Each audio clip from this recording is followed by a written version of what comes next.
Of course, Rafa sensed this and gently alerted Poe with a mental nudge, and Poe looked up at Dano with a warm little smile of recognition.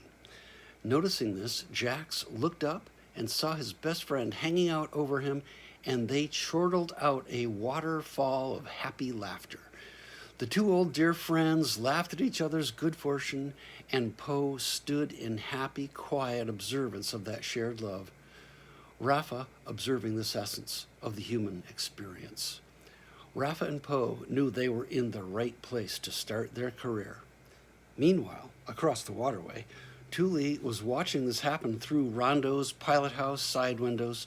Over there on Ida's large open cargo deck, her attention was first drawn to the Terrapus, and seeing Jax talking with the human partner, saw the whole unfolding exchange develop with Dano. She shook her head happily, remembering how they had worked together in earlier times, and she knew them well. She loved them for their love of each other and the decent young men they were. Zendi came into the pilot house at that moment and saw the same thing as they embraced each other, smiling into each other's eyes. "Oh goodness, those two are having such a good time," Zendi said. Thule looked into her eyes and smiled at her partner. "Yes, they are," she said. They watched for a brief moment and then smoothly returned to the preparation for their mission, which would include a piggyback ride for Rondo on the mothership, Ida.